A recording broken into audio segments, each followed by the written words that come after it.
Hello everybody, Camelia here. Welcome back to my channel. Welcome back to a new video. In this video, I would like to share with you my two garments made with the latest pattern release from Designer Stitch, the Fara top and the Laurel pants. You know, there are two. I'm mixing up the names, so I'm going to refer them to the top and the pants.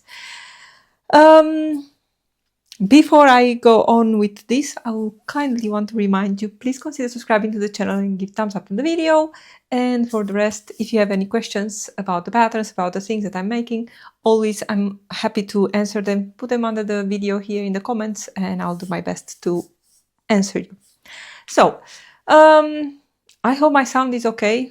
I had a little bit of a boo yesterday with my other video, but I cannot see why it didn't work, so I hope it's going to work now. Otherwise, I'm going to talk again all this. So, the patterns, as today is 9th of May, I think, of 10th, I don't even know. They are still on the release, on the sale price, so if you like them, if you are seeing this now, you can grab a nice bargain on this too. Both garments are made for linen fabrics, or, you know, fabrics that are a little bit to compare with linen. And I have a few options here on my table. I'm going to share them with you. Maybe you get some inspiration. I highly recommend you to take a look on the... I think they are just not out because the patterns just got released, but in a day or two they are going to be on the blog from Designer Stitch. You have all the testers with their stories about the things that they made, the top, the pants, or some of them they made them both. And there they are also sharing also the fabrics that they used, and you can definitely see how these patterns are working on the with really different kind of fabrics. Not everybody made them in linen. No, I did make them in linen, and I'm going to put pictures somewhere here. And I do have a video. I'm going to put that as a short, the one that I made for the pattern testers, as I pre-tested these two garments. And in the pictures, you are going to see me wearing the green pants, the Laurel pants, but with another, with a different cuff, because at that moment, Anne from Designer Stitch, the designer behind these patterns, it was doubting which one will work better with pickles. So in the end, she decided with the ones that you're going to see today and the ones that you can see on the website. I'm just going to start with the top, talk a little bit about the details, and then share the pants, of course. The top, and I'm not wearing them because I really want, you know, to give you some close-ups and to show them to you. You are going to see the pictures, of course, again. So the top has, you know, it's not very complicated. It's actually really easy. There are some really cute details. Without making it complicated, I think these ones, they are really perfect garments to make, you know, in your warm summer days, to wear them in the warm summer days. So I used for both of these garments, I used 100% linen, 240 grams. That's important, you know, these days, after sewing for a while, if I'm reading about weight, only with denim, I'm still not good at this. If I'm reading, if I can see written the weight of fabric, I can get a feel what the fabric is. So for the ones that have the same as me, this is a 240 grams linen, 100%. I bought it from the Netherlands, from Drissen Fabrics. I'll put a link to it. And this one, I think it's not white, it's a broken white or something like that. And I think this is the only thing that I love this top, and I love it in white, and I think it looks really nice with the high contrasting color of the pants. The only problem is that in white, you know, if I pull it over my head, and it has a pretty wide neckline, I'm always very concerned that I'm going to put makeup on it. So that's the only thing that is annoying with this top, the fact that it's white. You know, because it's not so good with dirt and stuff like that. Not that I'm very dirty, don't think about it. So the top, it has a really nice wide neckline. As you can see, the neckline is getting finished with bias binding. And of course, in my case, I just cut it from the same fabric. You get the pattern for it. I'll tell you how I'm cutting this kind of straight pieces, you know. Yes, bias binding is also a straight piece, only cut on the bias. For the sleeves, there are three options, I think. You have this one here, which has, you see, this one has a spot here. So you have, actually, this is a short sleeve until here, and then you have this little cuff, which is getting, you have, I did wrap mine to go to the front, but you can definitely wrap it to the other side. You also have a mid-length sleeve and a long sleeve, if you prefer that. What I really love about this is the fact that it's getting finished with the facing. And of course you have the possibility to stitch the facing and then to just overlock it and top stitch it from the outside. But I think it's really nice if you look like this, if you do turn that hem to the inside and then top stitch, because like that, you know, when you wear it, you can see it also in my pictures, when you wear it, of course you can get a little bit of an, you can see inside the sleeve here, and the fact that you have the facing, you can turn that hem just a little bit, the upper one here, and then top stitching, and then you don't see that serged seam, which I like to use my serger in everything, but in this case it was really necessary to just turn the hem there.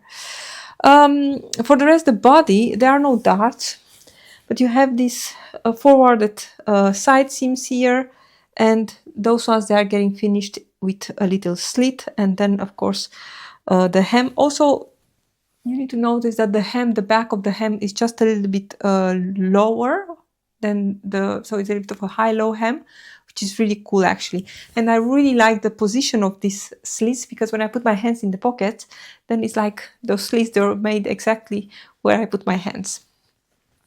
So yeah, so this is the top, very easy. There are cup sizes for this pattern, of course. I'll put all the links here in the video description. Really, really lovely. And again, in this linen, it worked really nicely. I have a bunch of colors of this linen. Yeah. I will show you the fabrics that I think will work for both of the garments, but then first I'm going to talk a little bit about the pants. These are the pants, and I'm going to put a video here, my presentation video for the testers, because as I said, the green pants that you are seeing in my pictures, they have actually another treatment here for the cuff. So this cuff, the one that ended up being made actually as a pattern, is the same style as the cuff of the sleeve. Let's take a look here. As you can see, it's the same style with a wrapping like a tulip cuff. Also, of course, this one can be wrapped to the front or to the back. I think I wrapped these ones to the back. Again, the same treatment here for the facing. As you can see, it's top stitch on the inside, so when I walk you don't see serged seam only, so it's really nicely finished. And I don't know why yeah. I'm saying I don't know why. I used here a little bit of contrasting thread, also for the pockets, and the same is used here for the cuffs. I think it was nice also to use where the cuff is attaching to the pant. I don't know why I didn't do that, but you know. Another detail of these pants are of course the patch pockets, and as you can see here, they have a really nice white hem, and they are sewn top stitch onto the leg, but they are catched here into the side seam, and I really like this detail here. Something, you know, usually I'm completely not a big fan of patch pockets unless they have the right size. And I have seen not a very long time ago a jeans jacket. The jacket was quite okay, but the pockets, they had patch pockets. They were just really tiny pockets. I think a patch pocket needs to have the perfect size, which is definitely not a baby size. Another detail that I find it really important in a patch pocket is when you stitch your pocket. My nails are not done, so you know I'm going to use a pen. When you stitch your patch pocket, I think the most important thing is to, even if you put 2 rows of top stitching or even one, to make that first row really next to the edge. I think this is such a nice professional look when the pocket is stitched really next to the edge. I think I have here maybe 1 or 2 millimeters from the edge. I think 1. And I did a little something here to catch this really nicely and secure here at the top. So yeah, patch pockets really close to the edge of the pocket. The pattern, I don't have those because again, this one was, I think it was the first one that I made, and I was thinking more it's going to be like a test, but I love it so much. I love this color. This color is called Moss on their website. So I think it was curry, but this is Moss. I have some other ones that they're in a curry. On the pattern you have also welt pockets, and I think there are pattern pieces for functional welt pockets and also non-functional. I will say that for myself, I'm just going to grab something. For myself, I always like to have welt pockets in pants, but never functional. I have one pair of pants also from Designer Stitch.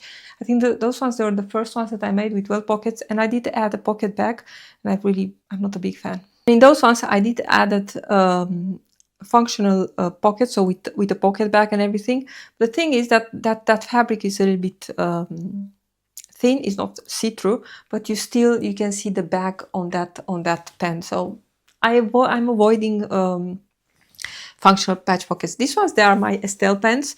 I have a bunch of these. They are here to be pressed, to be able to wear them again.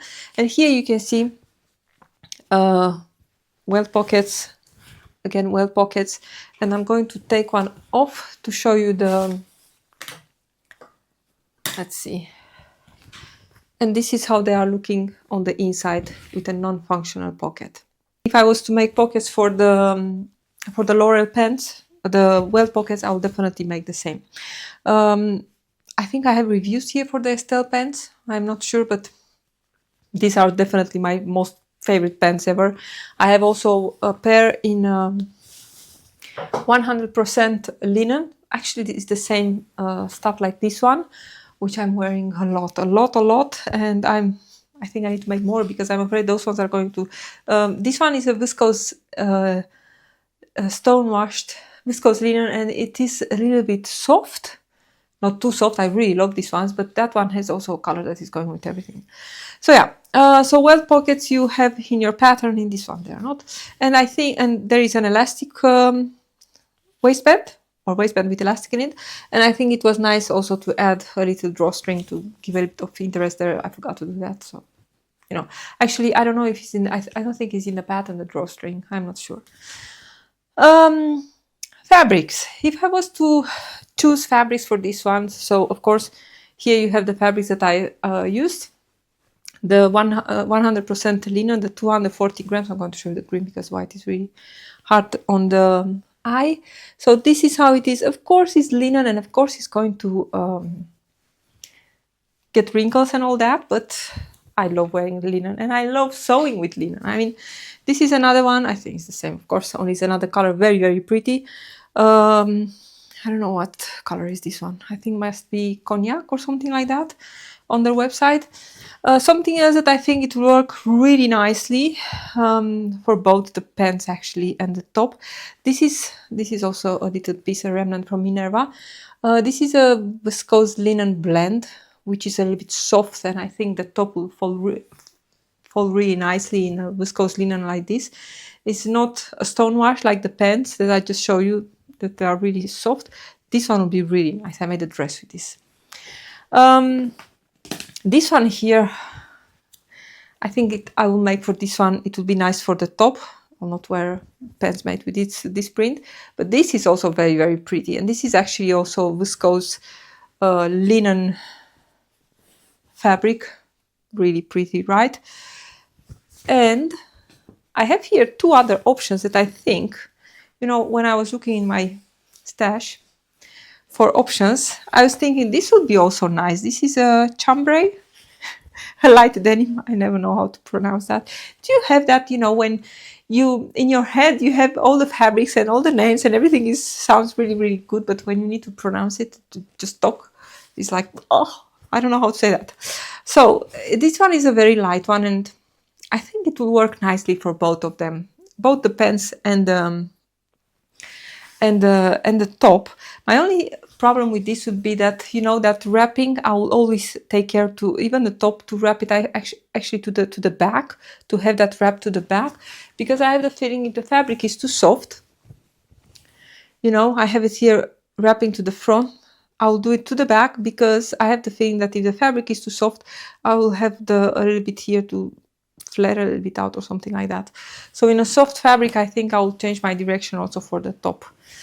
And another one, this is also a denim with little holes, an embroidered denim, and I think this one will also work really nicely, even for both the pants and the top. I think the important thing is for the pants that must not be very, very stiff, definitely not thick, because although there is not a lot of drape happening, especially in the pants, you need to have that elastic. So, you know, if you are going to gather that fabric, you need to see how it's going to look, because you don't want to have a really puffy pair of pants. So definitely, but I think for the top you can definitely use something a little bit more stiffer than for the pants, because, you know, even a cotton, a poplin will also work really, really nicely. So yeah, these were my ideas for what I could use. Of course, I have a lot of possibilities here around me.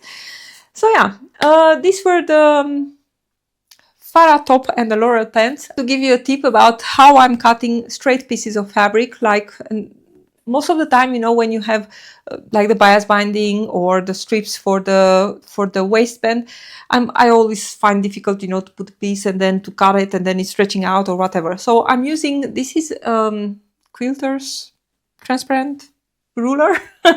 This one is one, I got this one for my sister as a present. This is the best present ever. 15 centimeters by 60. So I'm always using this. As you can see, it has lines. It's very, very easy. I can put it straight here on the fold or on the selvage. So I have all kind of lines that I can use to guide myself. And I'm just using this to, I'm measuring, or sometimes I'm drawing on the fabric. And this is really the best present ever that I can get, you know, to cut these kind of pieces. And I always cut with my rotary cutter, and so, or if I'm drawing and it's something that I don't want to cut with the rotary cutter, I'm just cutting with shears. So yeah, transparent ruler is really, really great to cut this kind of small straight pieces. I hope you enjoyed my video. I'll put, of course, links and everything. And if you have any questions, of course, put them here under the video. And next, I have some other really nice things that are happening here around me. Thank you so much for watching, everyone. I hope you got some interesting ideas from my fabrics also. And let me know what you think about my top and pants. Thank you so much, everyone. Bye.